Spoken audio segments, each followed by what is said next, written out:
The meeting will now come to order. Welcome to the March 3rd, 2022 meeting of the City of Raleigh Appearance Commission. My name is Adam Walters and I am the Vice Chair of the Commission. The Raleigh Appearance Commission is a public body appointed by the City Council that exercises both advisory and quasi-judicial functions. The Appearance Commission's responsibilities relate to zoning and other land use matters, as well as the visual quality and aesthetic characteristics of the city. We will consider the items on today's agenda in the order in which they appear. First, I'll give an overview of the quasi-judicial process. The first items on today's agendas are requests for design alternates from the city's unified ordinance. When hearing design alternates, the Appearance Commission sits as a quasi-judicial body and conducts an evidentiary hearing on the request.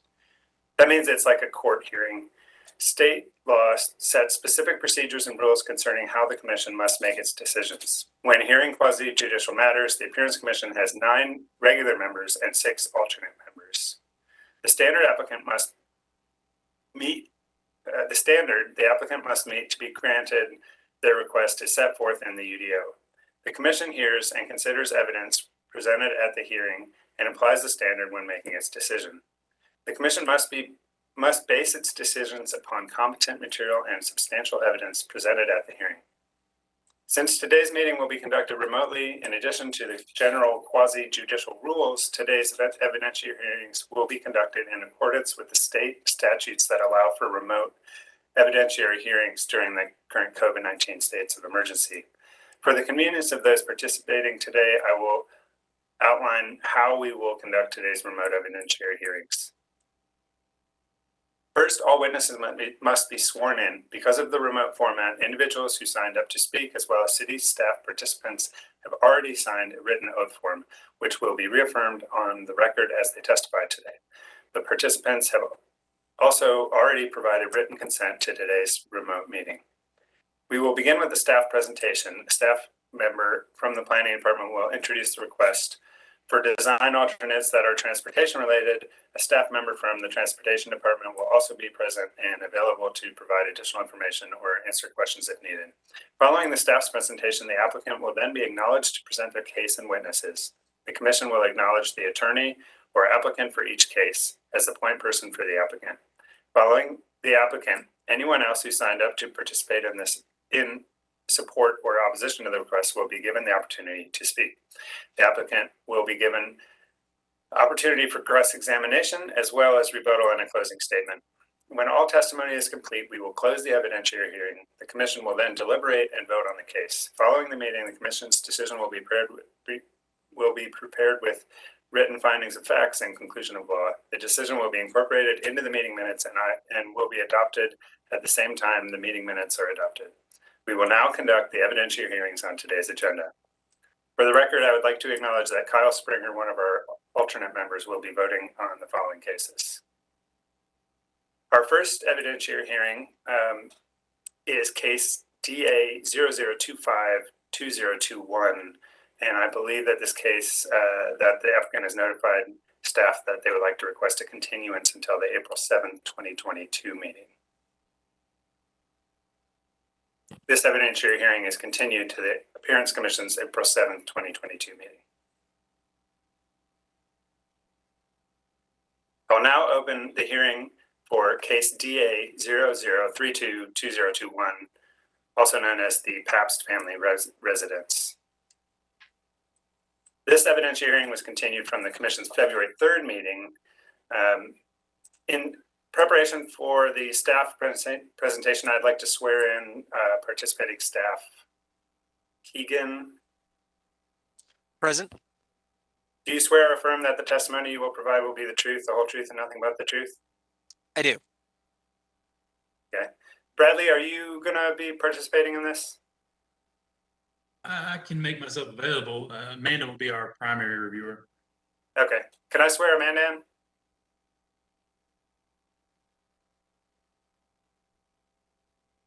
Amanda? Yeah, sorry, I'm here. Do you swear or affirm that the testimony you will provide will be the truth, the whole truth, and nothing but the truth? I do. Okay, great. Go ahead. Let's proceed with the presentation from staff.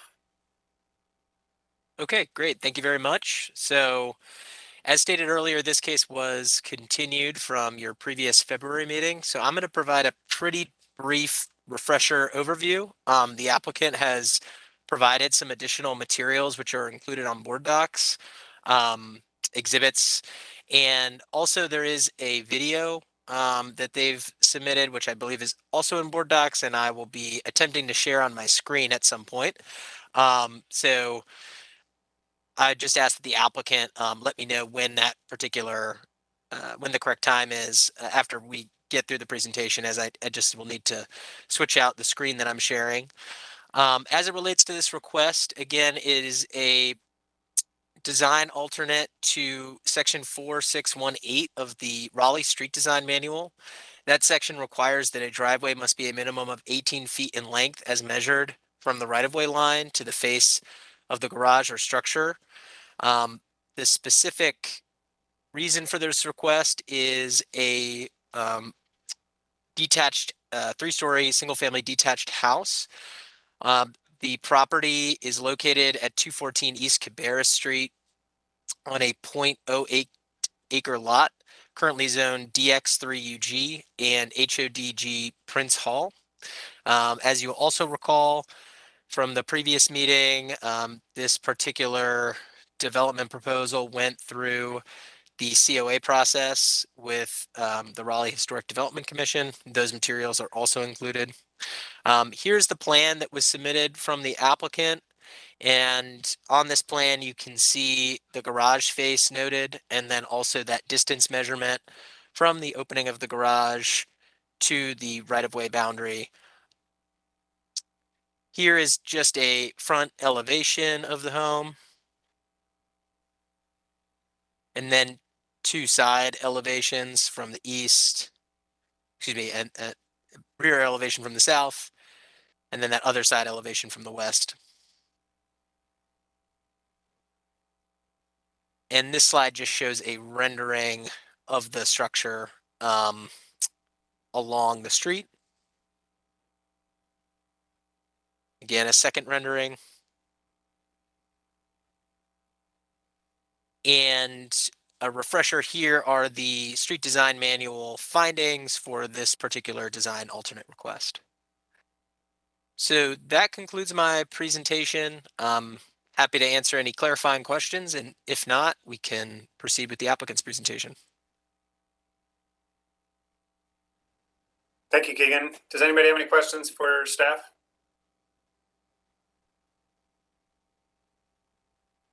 All right, let's move on to the applicant's presentation. Thank you. This is Molly Stewart, Morningstar Law Group.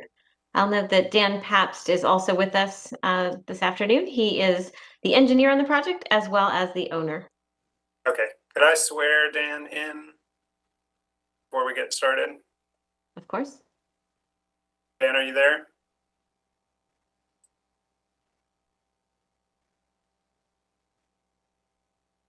I'm not sure he's been unmuted yet. Okay, can we see if we can unmute Dan? Apologies, doing that right now. Dan, you should be unmuted now.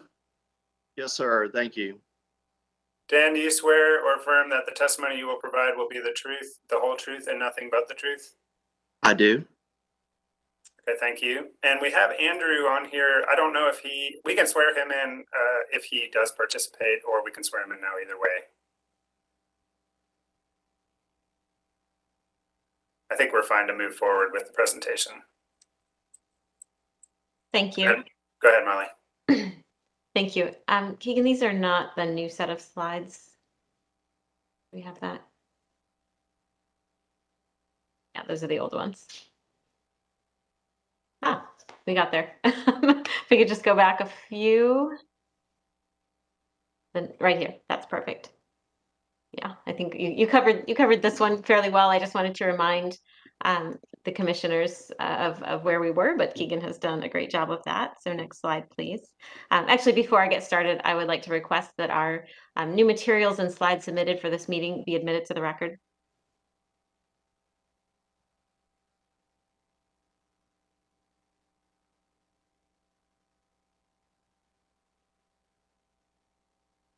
Not sure if you're muted. That sounds good. Go ahead. Okay, thank you. Next slide, please.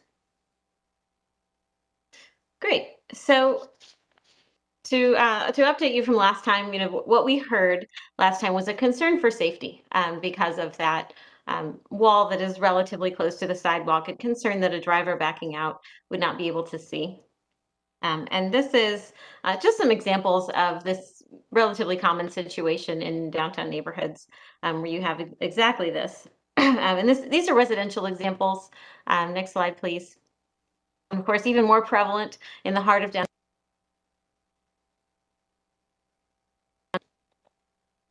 I'm sorry, was I just muted? Have I been muted for a while? Okay, I believe I just somehow got accidentally muted. Okay, so continuing with the commercial examples then. So this is a even more prevalent situation in the downtown area. It's relatively unusual to have a situation downtown where you can have these commercial vehicles kind of pulling through a site. And as you know, the requirement in question actually doesn't apply in this situation. So it's not really a matter of kind of a safety protection. It's really about keeping those residential cars on the driveway. So this is something that's out there in the world. Next slide, please. And the city has taken a fairly recent deep dive into pedestrian safety in the downtown area. As you see, the data for this study was accrued up to 2018. The date on the study itself was 2020. This is the Downtown Raleigh Pedestrian Safety Study, and you have a more complete version in your materials. And this slide just sort of gives you an overview of the area that was studied, and really over there on the right side of the screen, that graphic is not designed to highlight any particular type of crash, but just the level of detail as far as where pedestrians are having issues in the downtown area. And our site is not, by the way, within this box. It's close by, but it is not within it. But this gives you an idea of the types of issues that pedestrians do have downtown. And I'll talk a little bit more about that. Of the examples that I showed you a minute ago, only 111 North Bloodworth is within this box. But there are many more in the area than those that we found and highlighted here. These commercial uses as well are, these are more heavily used in a single family dwelling. I'll also note that starting with the 2019 model year, any vehicle under 10,000 pounds is actually required to have a backup camera. I've submitted the Federal Register documentation of that in your materials as well. So all of this feeds into this pedestrian crash study. Next slide, please. And its conclusions really jump to, so what are these problems that we're having downtown and how should we address them? So the line I'd like to draw your attention to is right there under problems or issues. And here you can see that to the extent there was a pedestrian visibility issue, it happened at the crosswalks. Despite all of the situations that I just showed you where there are many conditions similar to this one or far more exacerbated with higher levels of traffic and use, this issue was not one that rose to the issue of being something that is one of the issues that was found in this very detailed study. So it's simply just hasn't become an issue. Next slide, please. Another update I'd like to provide you, this is the site plan that you saw last time, and take a look in particular at that sidewalk, and it kind of curves in and drops over toward the property line on this site. Next slide, please. So we've actually been able to straighten that out and move it away from the wall. And it doesn't really change the dimension that we're asking for because that dimension is measured between the garage door and the right-of-way, but it does move the sidewalk. And so it does move where the pedestrians are likely to actually be, kind of extending that distance. Next slide, please. And because we heard concern about those sightlines, Dan has actually provided a sightline study. And so this is kind of the static version of that. And so what you see here in that hatched area is where a pedestrian would be entering the visible zone. And so it's quite far away. And so what you see And at the closest point of the sidewalk, where a pedestrian might be invisible, is quite a distance away, approximately 45 feet on both sides. And what we know about that, there is actually data out there as far as how fast pedestrians move and kind of what that curve looks like. And this distance represents approximately 11 seconds for a pedestrian to react if a car were to pull out. And that's, you know, where they are completely invisible. So anything within that, they are visible to the driver. And this, by the way, does not take into account those backup cameras. This is, you know, for a car without one. So this is a situation that will continuously improve as newer models take over the roadways. And this is a good time to show that video, Keegan, if you're able to do that. Yes, if everyone could just bear with me.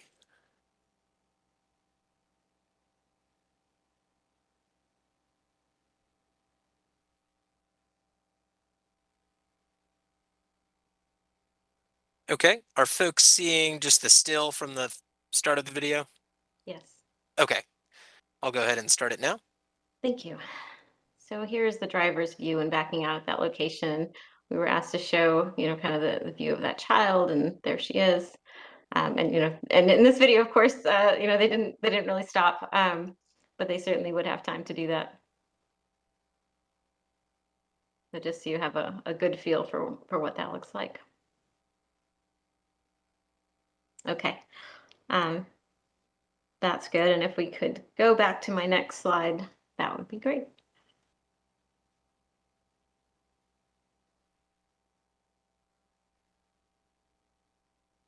Okay, the next slide, please. So now we get to the question of what happens if the request is denied. As you know, this design was approved by the RHDC, and you know, we would have two options without a change to bring this wall closer to the street. What we're looking at is having to push that first floor at least back to the full 18 feet away. That is something, you know, we haven't run that by the RHDC, but it seems unlikely to be approved, only because there isn't an example of a, you know, this was approved as sort of a commercial style building, and that's how it fits into the district. And there isn't really an example of that kind of overhang on the commercial buildings in the district. So that would be very much in question whether that would be approved or desirable if it were approved. You'd end up with a large overhang or a very large front yard, also inconsistent with the neighborhood. So what you see here is the other scenario that would happen, you know, upon denial of that configuration I just talked about, which is a small apartment building. This is the downtown mixed use district. This is a permitted use. You can have, you know, your 3-story apartment building.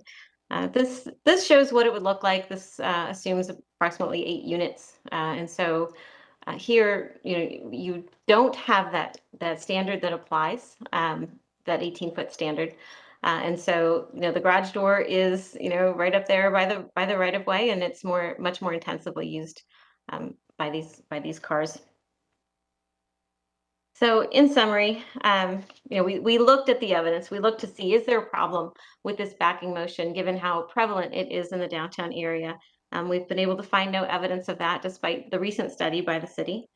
And we found that, you know, that this is a common situation. We showed a handful of examples. There are many more. We've also, you know, looked at the issue of how much time do pedestrians have to stop if they, you know, genuinely are in an area where they can't be seen. And that 11 seconds, of course, even, you know, assumes that the driver hasn't seen them. When we saw there's a wide range for the driver to see them even without that backup camera, which they would more than likely have. So nothing in that rule itself really pertains to the issue of visibility, as you saw in those commercial examples. You know, that is not kind of a deciding factor as to whether this is permitted. So hopefully we have fully addressed the concerns that we heard at the last meeting, and we'd love to answer any remaining questions that you might have. Thank you.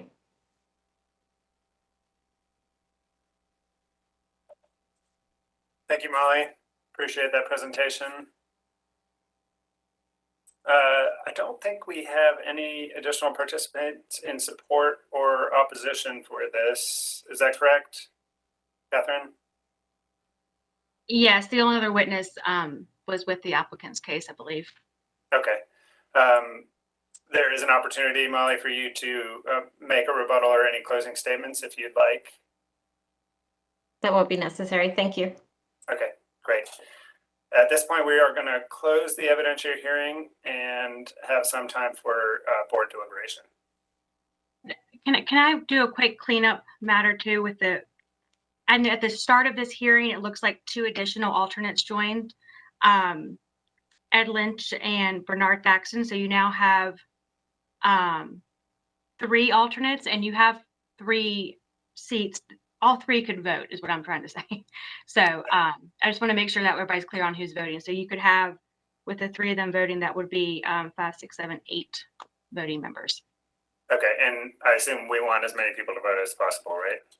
Right. And everyone was here and heard everything.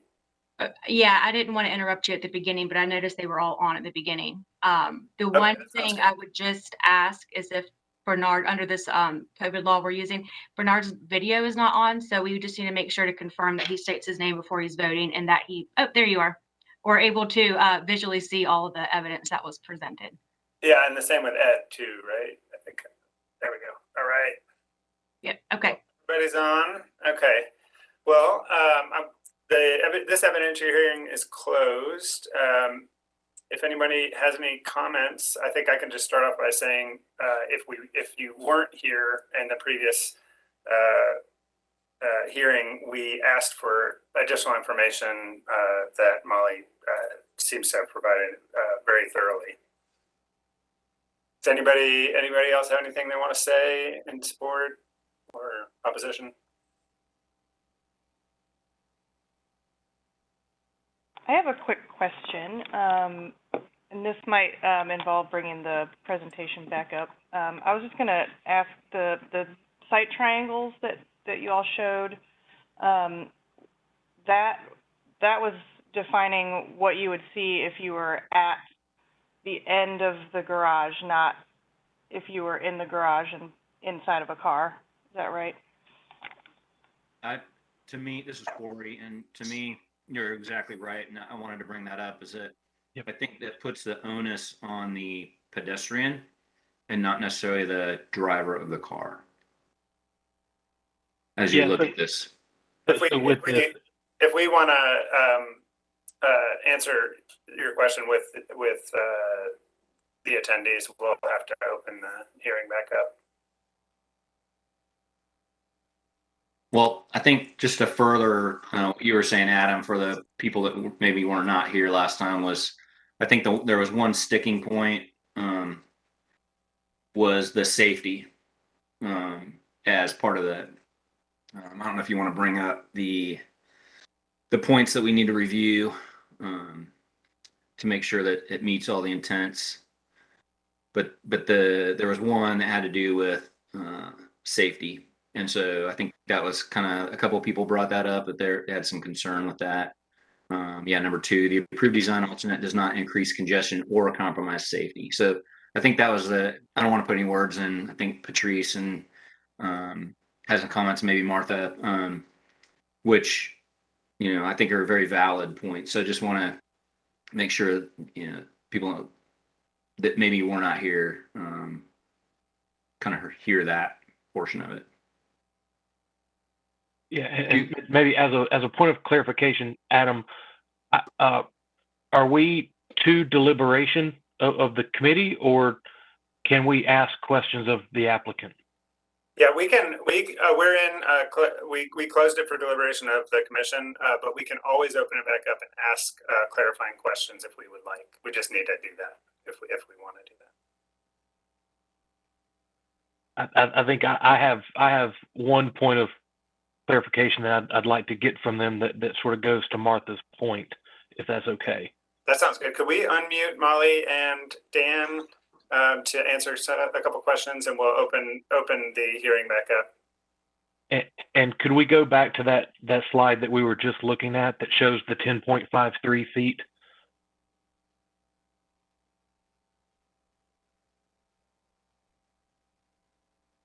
Thank you. So I think where Martha was going with this is that sight line represents where the driver of the vehicle be as they come past that column. So you've got 10.53 feet from the face of that column to the opposite side of the sidewalk. What is the distance? It looks like approximately 5 feet and some change from the face of that column to the nearest side of the sidewalk. Because that's, when it's great that the occupant has that visibility at that point, but at that point, the back of their vehicle is some distance out from underneath the garage. And my concern is that that's far enough that it's already at the sidewalk by that point. I would So, ask Dan Pabst to address that. yeah, certainly. So, no, great questions. Dimensionally, and I think they might be on some other slides as well, but the column is a 2x2 column. So you have about from the face of the garage to the edge of the innermost point of the sidewalk, 10 feet. You're looking at about 2 feet to the column, another 2 feet for the column. So you've got about 6 feet between the column and the edge of the sidewalk. Okay. Thank you. You're welcome.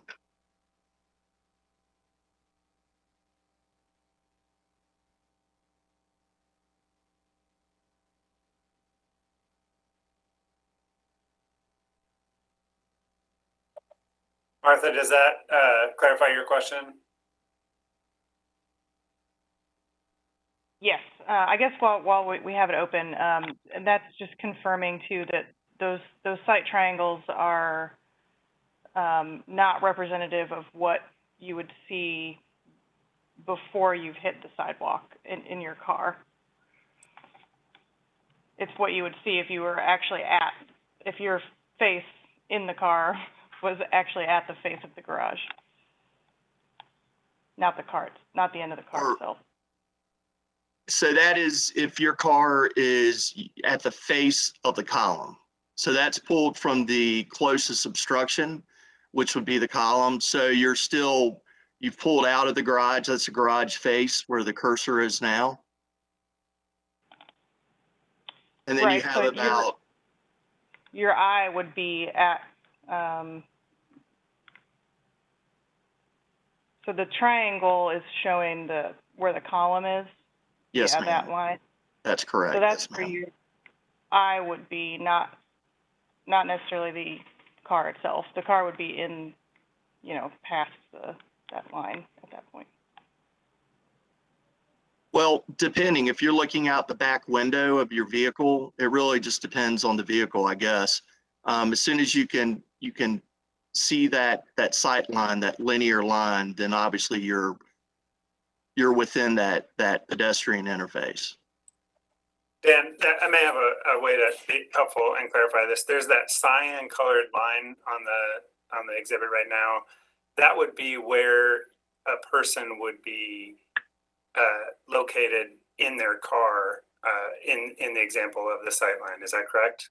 Correct. And so if they were in their car in the front seat, then whatever distance behind the front seat of that vehicle would be above the cyan line in this example. And yeah, I think what folks are kind of seeing is that some of that vehicle, any vehicle would probably already be in that sidewalk location. And so we're just trying to get clarity on what a vehicle would look like at that point. But I think, is that correct? So does that make sense? The vehicle will be in the sidewalk, but at the sightline moment that we're capturing in this exhibit.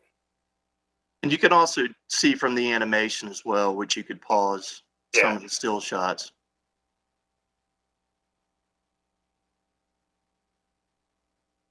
Would you like me to bring back up the animation? I think not right now. Let's see if there's any other questions or requests for clarification from the commission before we close for deliberation again.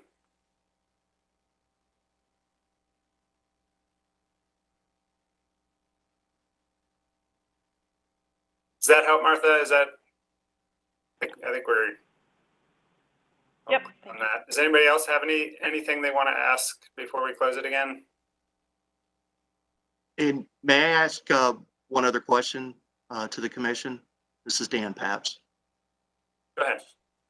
So just to be clear too, I want to make sure it's understood that this again is one of the least intense uses of this land. The only lesser intense use would be an open space lot. And when you're talking about trips per day compared to another use, again, this is least intense that you can possibly be. And I bring that up because the example of if we were doing a commercial use, an office, or a multifamily apartment use, you've got a more intense use, more trips per day, and we wouldn't actually be here. It would be permitted by right with the particular use. So I just want to make sure it's clear that, again, this use that's on this property is the least intensive use. We could permit by right, again, an 8-unit apartment is the example I proposed, but there could be others as well, and you've got traffic coming in and out. Again, I just want to make sure that is clear. And then the situations around town, downtown, they are so numerous as well. And I believe Molly had brought up a recent study of, what do those incidents typically look like and how prevalent they are. So there are condo buildings closer to the sidewalk and engaged with the pedestrian interface, and you've got, 300 unit condos or apartments. So I just want to make sure in terms of context, what we're looking at here with this particular use for this land. That's all I have. And any questions I'd be happy to answer. Great. Thanks, Dan. I really appreciate that additional information for us. And we certainly appreciate you coming back to the commission with all the additional information that you had in the presentation. You're welcome. Okay, at this point, I'll close the evidentiary hearing for deliberation with the commission.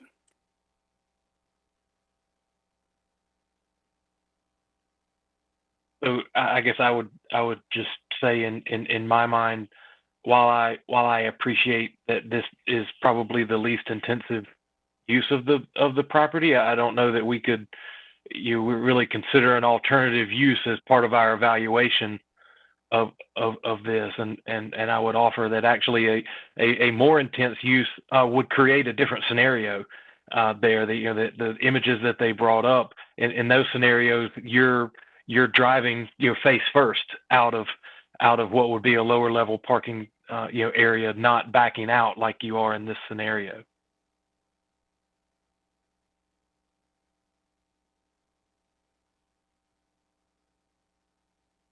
I'll make 3 comments, and I don't necessarily know how I feel about this yet, but one, that's from the 2x2 post. So there's that kind of breakthrough of visibility there between the post and the face of the garage, which adds a little bit of extra visibility for both the pedestrians and for the driver. So that's a good thing. I think too, the pushing the sidewalk closer to the street, also an improvement from what we saw last time. And then just the only other comment I would make is, yes, pedestrians are slow, but there are a lot of other things that use the sidewalks, whether they're supposed to or not, be that all of the scooters and other things that are supposed to be in the road, or children on bicycles that tend to prefer to ride on sidewalks. So. Yeah, I agree, Will. It's not a pedestrian that I'm worried about. That the 11 seconds for a pedestrian certainly is plenty of time. I'm worried about the 6-year-old kid on their bike, versus the pedestrian, and I have a hard time with this because I know there were some examples of both residential and commercial similar properties, but I think they're different in one very distinct way. Is those are longer driveways that have visibility along the length of the driveway, and you can see that in the images. There's one exception where there's a brick wall up that blocks one side of the view. Other than that, anybody backing out of those residences in those examples have visibility down the sidewalk greater than what we're seeing in this example.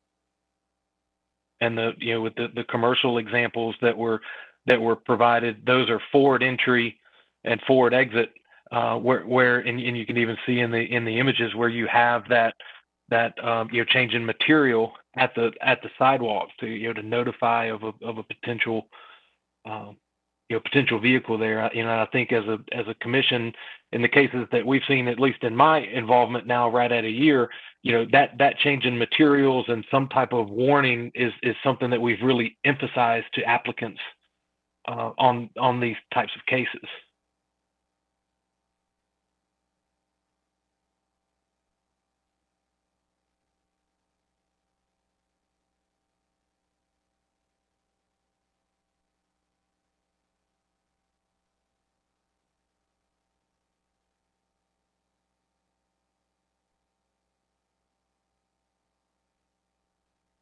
Thanks, Marcus.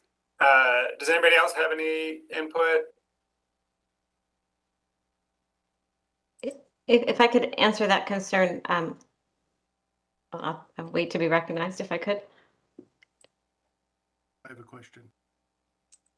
Molly, can you just hold off for a second? Let us do a little more talking, and then we can open it up before we do any deciding. I have a question. Go ahead, Ed. All right, so there was a previous meeting that there was a hearing. I want to understand, because I'm a new member. Is that? Yeah, that's correct. Our last quasi-judicial meeting, we saw this hearing, in the hearing, and our major concern was that there was a safety issue with vehicles backing out of the garage, being able to see and respond accordingly, pedestrians coming from either direction on the sidewalk.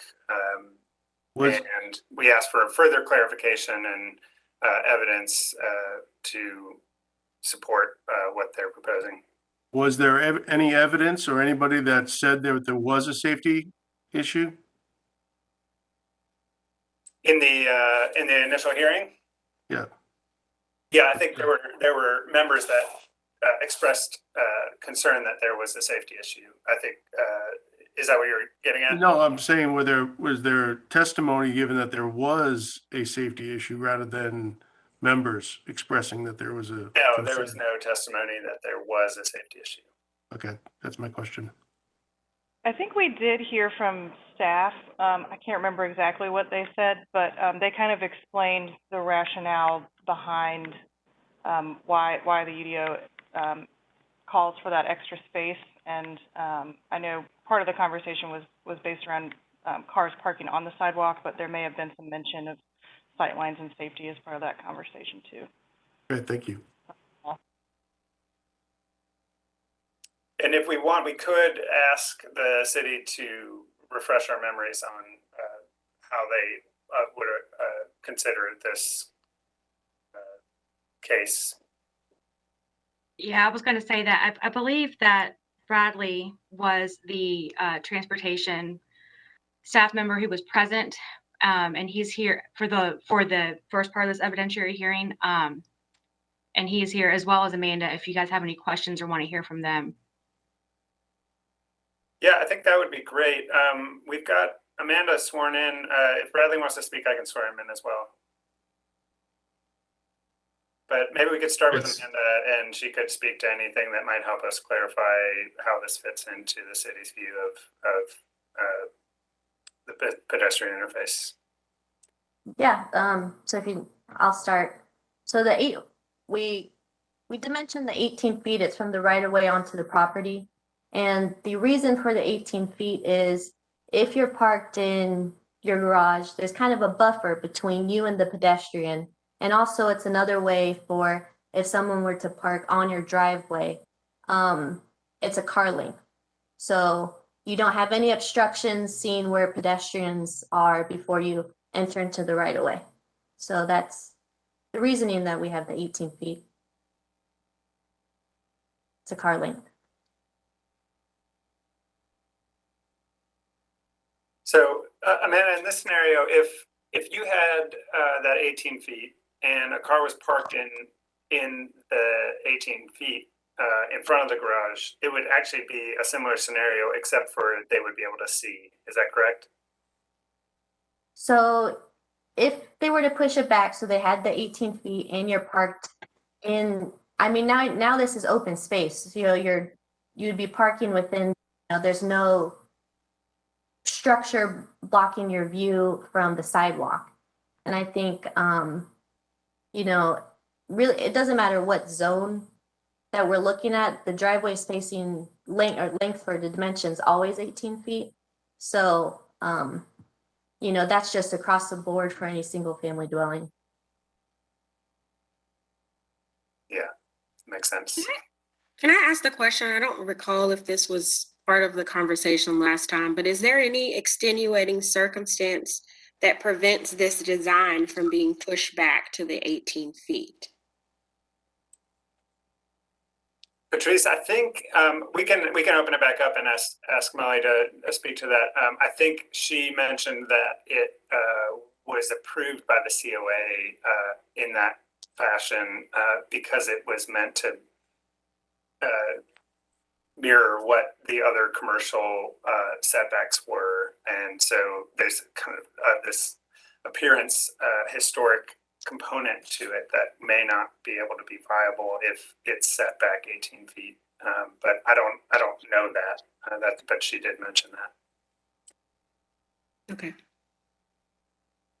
Adam, this is Corey. I am going to have to step away, but I'm just going to make a couple comments that, you know, people just have to kind of get through their head is, I mean, this is kind of where it is. If, you know, as I mentioned at the very beginning, it does put the onus on the pedestrian because your sight line of when you're backing out of your car will be into the sidewalk before you're able to visually see the sidewalk on either way. So you just have to kind of decide if that's a thing. Now, my take is with the low speed that somebody's going to be backing out of there, as slow as they're going to be, they have about 5.5 to 6 feet before they get to the sidewalk. That somebody traveling down that will see them backing out. I don't believe they're going to be backing out at a huge rate of speed, and the infrequency of use. I personally don't see it as a big problem that warrants a big design change, but that's just my take. Yeah, I I'm gonna kind have of to tend step. to agree. I kind of tend to agree that, you know, with backup cameras required on all new vehicles, that this and the fact that it's really just one vehicle, I know it's not ideal. I can tell that it's not ideal, but it also seems like it's not wildly unsafe. Thanks for your input, Corey. We'll talk to you next time. Thank you.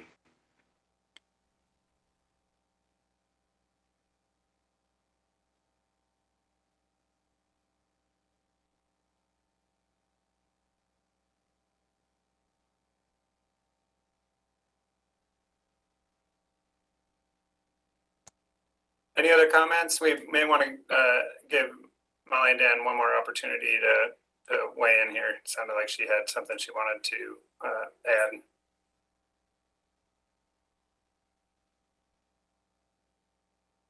Can we go ahead and open the evidentiary hearing and let Molly and Dan say anything else that they would like to say? Thank you.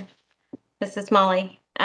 So I did hear a couple of new concerns. So that that 18-foot requirement, as I heard, there was a question why that couldn't be accomplished. And yes, my understanding is that would be outside the bounds of what is typical in this district. We also heard that 18 feet for a single family residence provides to have that there would be no structure blocking the driver's view, and that's actually not true. There's nothing in this requirement that prohibits this from being in a tunnel. It's just a matter of where that garage door is, and so that garage door could be in a tunnel. It could be completely obstructed, so long as it is farther away. So just want to point that out, that it doesn't necessarily follow that there would be sort of a wide open view there. So, you know, the standard we're to meet here is that we must provide evidence that that the request does not compromise safety. And we've heard concerns for potential ways in which one could imagine the safety could be compromised. But what we've seen today is that the situation exists in the neighborhood. We can go back to those pictures if there are questions about that.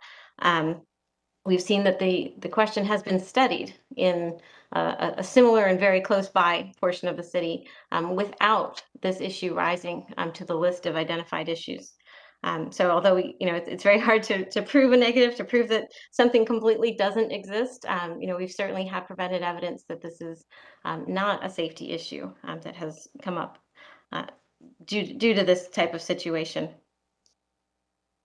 Also, we've presented evidence that the situation, even the situation that was studied, up through 2018, beginning in late spring of 2018 is when manufacturers had to switch over to using backup cameras. So that was completely not a factor in that analysis that still didn't identify this as an issue. That level of safety will only improve and has already improved since that data was collected. So, we're several model years into that rule at this point, and that will continue to improve as well. So, with all of that, I believe we've met that standard to present evidence that this is not, in fact, a way of compromising safety in this area, despite what one might imagine could happen. It is not something that does happen. As someone who lives and works downtown, I know that backing out of my own driveway and walking down my own sidewalks is a negotiation in the downtown area. Everyone is aware of each other. The pulling straight back, there is visibility back there. And once you're there, it seems it would be extreme to assume that there's someone standing there who isn't paying attention at all, has no idea that there's a car a little bit out onto the sidewalk before they have full visibility as shown on your screen. So with all of that, I would suggest that we've met that standard, and I hope that you see it that way as well. I'm happy to review any of those points and talk back through that if that's helpful. Oh, I would also like to add that the applicant has suggested a willingness to add a condition to add a warning bell, if that would be helpful, or desired. I don't know how that would be received, but it's certainly something that we're willing to do. Thank you. Okay, thank you so much, Molly. Appreciate that additional information. Okay, at this time, I'll close the evidentiary hearing again for deliberation with the commission.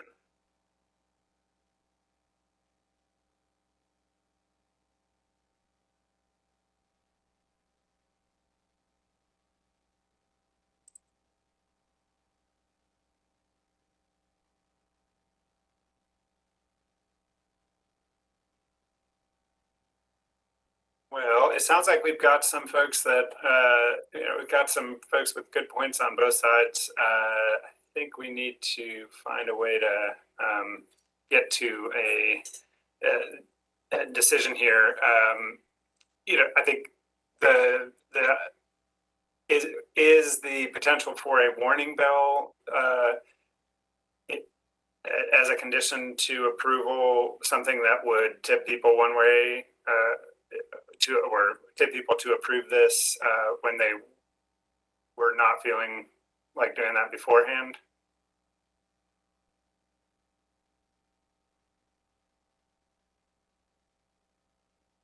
I'm not sure that, to me, it doesn't make a whole lot of difference because, I don't know, it can be kind of audio clutter, and half the time people walk and have headphones in anyway.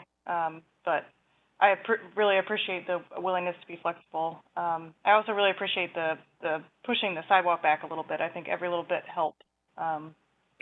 And just personally, kind of where I'm at is I don't feel great about this, but it's just one of those things where you have to balance a lot of competing interests, and I think I could probably get on board hesitantly, but that's just where I'm at. Yeah, I tend to agree. It's the tricky one. I don't know why it's so tricky, but I agree that a bell is probably, I think generally we, as a commission, we have not really supported the use of audible warnings for this kind of situation. And I would agree, there's already plenty of noise out there and it doesn't necessarily serve everyone.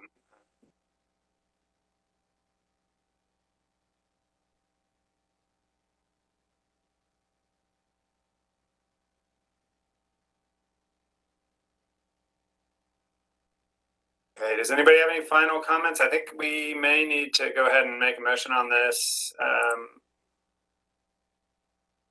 Patrice, do you have anything? I know that this case is important to you, or you've had some important thoughts about it before. I can't say that I'm moved in a different direction at this point from where I was last time.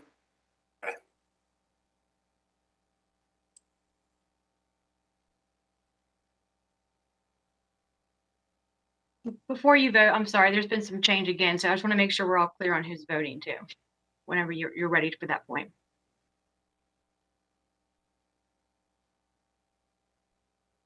Okay, Catherine, do you want to help us clarify who's voting?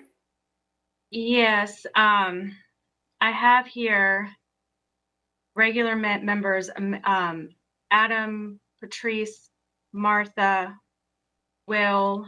Did Corey drop off? Corey dropped off. Okay. Yeah, he did.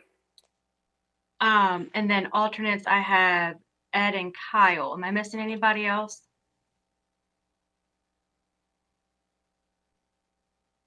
What about Bernard Doxson, I believe? I believe he dropped off the line as well. So that would bring us to 1, 2, 3, 4, 5, 6, 7. So it would be 5 regular and 2 alternates who are filling in. So that gives you 7 total, and you need 5 votes to approve.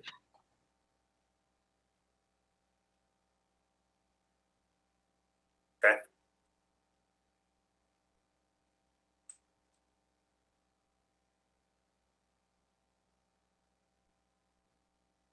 Thanks, Catherine.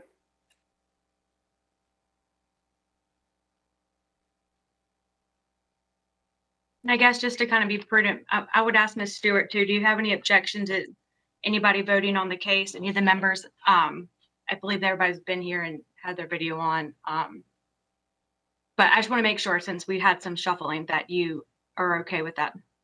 Thank you, Ms. Hill. I have no objection. Okay, great. Thank you.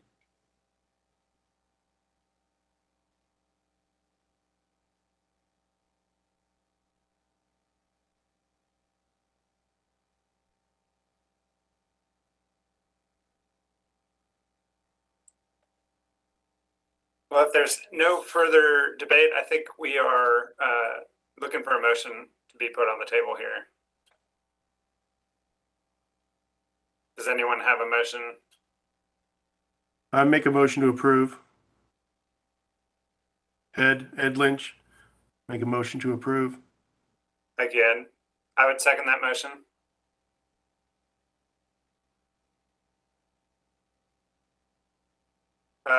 Nicole, can you hold a roll call vote? Sure. So for a roll call vote, I will call names. Sorry, is Kyle Springer included in this, just to clarify? Yes. Okay, thank you. So for a roll call vote for this case, Patrice Gilmore,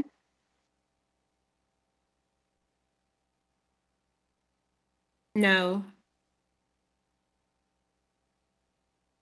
Adam Walters, Yes. Martha Eberly, Yes. Will Gaskins, Yes. Ed Lynch, Yes. Marcus Tuttle, No. and with that, I believe those are all the voting members. Kyle Kyle. as well. I'm sorry, Kyle Springer. Yes. Thank you.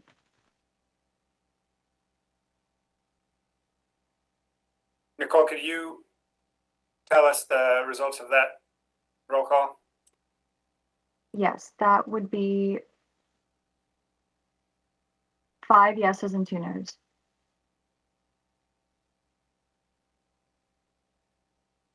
Or am I listing That's correct. as well? That's great. So Catherine can confirm, but I think that with that vote, we can conclude this evidentiary hearing. Yes. Okay. Okay, that concludes our quasi judicial portion of this meeting. Thank you to the attendees. And let me just pull up our next thing here. I think so. We can move to the next portion of the agenda. Is that correct? Yep, that ends all of your evidentiary hearings. Okay, great. Well, thank you all for participating in that. That was a tricky one. Really appreciate everybody's input. Hopefully we can continue to move forward with such robust debate about these issues. I think that's really helpful and speaks to the importance of our commission. So I wasn't here last week, or well, I guess I wasn't here when Ed and Kyle, is this your first time on? Second time. Okay. Well, thanks for being here. I don't know if you introduced yourself to the commission previously, but if you'd like to introduce yourself now to folks who haven't met you before, please take a minute or two to let us know who you are and what your background is. I did it. This is Ed. I introduced myself last meeting, but I'll do it again in case anybody wasn't here. My name is Ed Lynch. I've been a resident of Raleigh for about 17 years and love it here. It's an honor to serve on this committee, this commission. I have a background in municipal planning, transportation planning, for 25 years of that. And so I think I bring a unique skill set to everybody. And but I'm glad to be here, and thank you for the opportunity. Thanks, Ed. Nice to meet you. And I too introduced myself last go around, but for those that weren't here, Kyle Springer. I've been in Raleigh for, I guess this is going my 4th year. Really excited to be on the commission and practicing architect and work for a firm in Durham. Great, glad to have you, Kyle. Catherine, are there any minutes that we need to approve? Yes, there should be. There was draft meeting minutes that were uploaded into board docs from your last quasi judicial hearing, February 3rd, or meeting. Okay, great. So, Catherine, I apologize, but I'm realizing now those minutes somehow did not attach in board docs. Not sure what move the approval of the meeting minutes to the next quasi judicial meeting. You could do that. So I guess the issue is that nobody on the commission has a copy. So if we were in person, you could have a copy in front of you and you could vote that way. But I guess the issue is that nobody has a copy. I'm able to share files via WebEx. Or can you pull it up on your screen and we can take a look at them, roll through them, and if so moved, make a motion to approve? I'm happy to do that. Whatever is easiest. I can send it via email, share it via WebEx, or share it on the screen, or all the above. Yeah, it's up to you. If you want to, haven't had this happen virtually. Yeah, I apologize. That's on me. I thought I had attached them, but it appears not, or there was a glitch. If I remember correctly, these are the February 3rd minutes, right? Which included a number of different cases. I think that was our 6-hour meeting. I think it might be better to maybe distribute those and versus you taking the time to go through that much that many minutes. That's a good point. Yeah, you can move it to your next quasi judicial meeting. The other thing you could do is you could approve them at your next meeting at the if you have the appropriate quorum, which next meet is a retreat, right? Oh yeah. You could put them on the agenda and approve them then. We can do that at a retreat? Yeah, that's fine. If you put them on yeah, as long as it's on the agenda, which there will be an agenda that's noticed because it's a public meeting. Right. Let's do that. Keegan, can you pass those out? Send those around and then put it on the agenda for the retreat. Yeah, certainly. And again, I apologize for not having them up. No problem. Okay, so other things on the agenda for tonight. I don't think there's anything specific. I had a few things I wanted to talk about, and if there's anything anybody else wants to bring up this evening, feel free. Is there anything else specific on the? I think we had a report from the attorney, right, Catherine? Do you have anything? I have nothing to report. I did meet with the new members and gave a brief 100-mile-an-hour overview of quasi-judicial. But we will go through that again with the whole commission coming up at the legal retreat, which I think might be in April. So yeah, nothing for me to report now. Okay, great, thanks. Keegan, we've got some dates coming up for some important events. Keegan, do you want to talk about some of the events, including the retreat? I guess it's really just the retreat and Sir Walter Raleigh. Yeah, could you review those events coming up, the dates and any details that folks need to know? Yeah, I'm happy to give the update on the retreat. You'll have to forgive me. I don't know not recalling the new date for Sir Walter. So okay, that's fine. Provide that, but okay. Yeah, so we are scheduling the in-person retreat for March 17th. So normal meeting day and time, 4:30 p.m. It'll be in person at the Walnut Creek Wetland Center in the Walnut Creek room. And so I'll be sending out a formal invite tomorrow. We were just trying to finalize a few details, and then an agenda will follow as well. But we hope obviously to have full attendance, and we have, I think, a pretty robust and good agenda planned out so far, still in the drafting phase, but almost finalized there.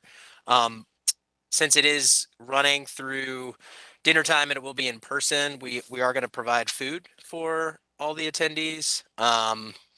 And there should be options for everyone. If you have any specific dietary concerns, if you could let me know, that would be great. But we're planning to have vegan, vegetarian, and meat options for folks. Neomond is what we've decided on, which I think has been catered one of the previous Appearance Commission meetings. Hopefully that's good with everyone. And I think that's all I have to provide. Yeah, so again, I'll be sending out an invite via email, and hopefully everyone can save it easily to their calendar there. So I don't think I have any other information to provide, but please just let me know if you have any questions. You said March 13th? March 17th. March 17th, great. That's okay, right, well, thanks, 4:30 thanks p.m. Ian. And that, I think, will be our first in-person event that we've had anytime recently. I wanted to just kind of throw it out there. Are people feeling like they are happy to attend in person, or is anyone not happy to attend in person? And if so, we could facilitate some kind of Zoom meeting or WebEx meeting, just so that everyone felt like they could be there safely if they had an issue with it.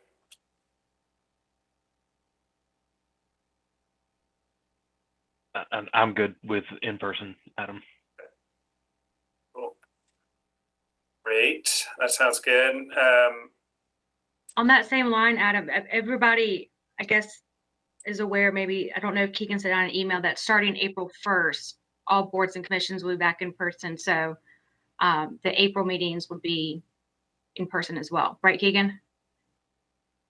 Yeah, that's correct. So the council has asked all boards and commissions and committees to come back in person beginning in April. So that first meeting in April will be in person. Presumably in the council chambers, 95% sure, just getting that confirmation from our staff who are helping us sort of with the full return to person. But no expected change, obviously, to the date, the normal date or time. But we'll send some follow-up communication further in advance, just so folks are reminded of that change. Okay. Hey, Kyle and Ed, we meet at the council chambers in downtown, And if you have any questions about how to get there or paying for parking or anything, I'm sure Keegan can help you with that. Thank you. Actually, Vice Chair Walters, I did want to make a comment about the parking. So there will be complimentary parking in the municipal deck that's adjacent to the chambers. Process for that is very simple. You just take your ticket, and then you just have to write your name and say the meeting that you attended when you exit. So I can share some information about that, but meant to be very simple. So hopefully, if anyone needs to drive, they can just use that municipal deck. Great. Thanks, Keegan. Hey, Catherine, while I have you on here, I'm just kind of running through our notes, and we did talk about doing a 1-hour legal training refresher on April 21st. Is that still on, or do you have anything to say about that? Yeah, whenever you want me to do it, I'm happy to do it. One thing is, Bradley is still on here? No, transportation dropped off. One thing I had talked to Chris about is perhaps getting transportation, if they are available and willing, to join for like another 1-hour segment to answer any questions about the intent of some of these design alternates you're seeing. Or, anything else you think that might be helpful. You guys have already seen the things that were previously admin alternates. You've seen those, so you probably are familiar with those, but maybe it'd be helpful for the new members to go over those as well if you would like. So we thought that maybe, so it's not just so much legalese, that maybe we could add in some other information as well. But yeah. April. Yeah, well, why don't we talk about that? We'll put it on the agenda just to kind of address this at the retreat so everybody can have a chance to kind of weigh in and really gauge how many people may be interested in that. I don't want to waste your time if it's just 1 or 2 folks, but I do want everybody to have the opportunity to, feel like they can dive into this a little bit and wrap their arms around it and be able to do their best at the meetings. Okay, cool. Let's see, what else do we have? I wanted to talk about Sir Walter Raleigh. That's coming up really quick. We moved the date for Sir Walter.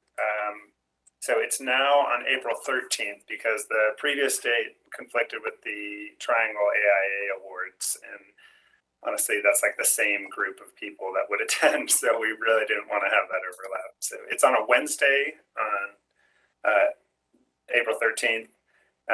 We have confirmed that the mayor will be there. And if the mayor can't be there, but she has confirmed to be there, we'll have the mayor pro tem to speak. There are some details that we need to work through, and I don't think we need the whole commission to do it, but we need, what we do need the whole commission for is to help us market the event. And so as soon as the city said they were going to send an invite out to us so that we could use it and send it to all of the folks that we know and try and get that going. So as soon as I get that from the city, I can send it out, or they may just send it out directly to the entire commission. But we really need your help in marketing this, especially because it's coming up pretty quickly. Marcus, you so graciously offered to donate drinks for that. I think that's all taken care of. We really appreciate that. Oh man, I was looking forward to going shopping for all of that. Nice. Nice. Well, if we need to have an election or a vote on all the different kinds of drinks that you can provide, we can do that. But I think you got it.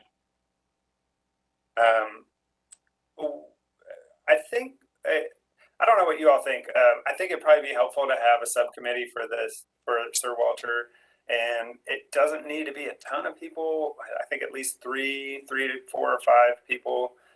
And I think the point of that subcommittee would be both planning capacity and also folks that can help be on stage to present the awards during the event itself. So I'll send an email around, or would anybody like to know right now if they would like to be on the committee, and we can create that subcommittee.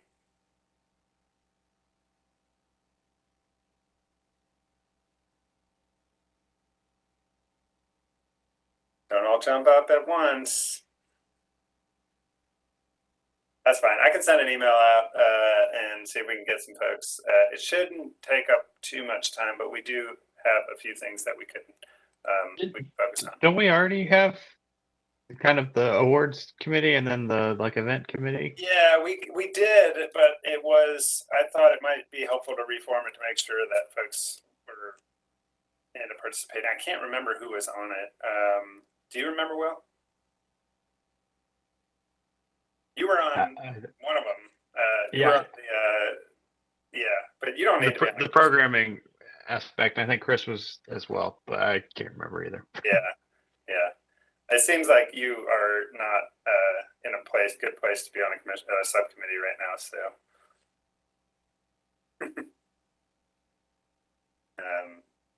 okay. Let's see. We also talked about doing an award ceremony, another Sir Walter Award ceremony, the 2022 award ceremony in the fall. Just so we can get back on track. For those of you who don't know, we normally do the Sir Walter Raleigh Awards in the fall, the ceremony in the fall. And in order to get back on track because of COVID, we are considering doing 2 events in 2022. This is our 2021, which is kind of significantly delayed from when it normally is. I think that's probably the best bet because I don't think we want to get in the habit of doing it the year after.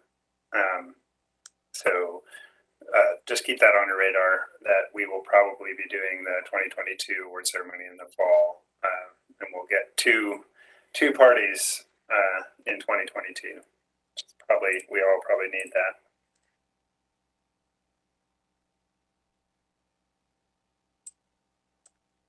I also wanted to talk about the legacy project, but I think we can probably hold off on that. But we may want to get a subcommittee or at least one or two people to head that up because it's coming, and I think we have quite a really significant budget for it this year. Keegan, can you remind us what our budget is for the legacy project this year in 2022? Yeah, if you just bear with me one moment, I just want to make sure I give you the correct numbers. And as Vice Chair stated, there will be a budget overview as part of the retreat, just to make sure everyone's kind of aware of the funding that the commission has. But right now, the funding that is projected for the legacy project is approximately $22,650. So it comes out of the same fund that's used for the Sir Walter Raleigh Awards. And so there's a projection for the award ceremony that would be about $17,000. And so, of course, if there's extra funds, they could be used for the legacy project. And also, it's my understanding that potentially some funds could be taken from the general/operating fund for the commission if there's a desire to allocate more for the legacy project as well. Both accounts are fairly flexible, but we'll have a detailed overview for the commission at the retreat as well. Okay, thanks, Keegan. Yeah, I think my only point for tonight is just that folks should kind of keep that in mind, that we have a really good opportunity to make an impactful legacy project this year, and we'll need to do it before June. So we can talk more about that at the retreat, but maybe we can start kind of thinking about that on our own and dreaming big. Adam, I'm happy to help with that. Okay. The past year's legacy funds do need some help since I have a direct conflict there, but I'm happy to help going forward and provide some direction for that. Okay, that's great. Yeah, Chris and I had thought about you, but we know that you are busy right now, so we didn't want to impose that on you at all. But maybe we can have you and somebody else kind of take that on. Thanks, Will. All right, is there anything else that anybody wants to talk about tonight? Well, again, thank you all for being here. I appreciate your time and your energy and your input. Nice to meet you, Ed and Kyle. Welcome to the commission. You probably got that last week. Last meeting. I just wasn't here. So, thank you all. Have a good night.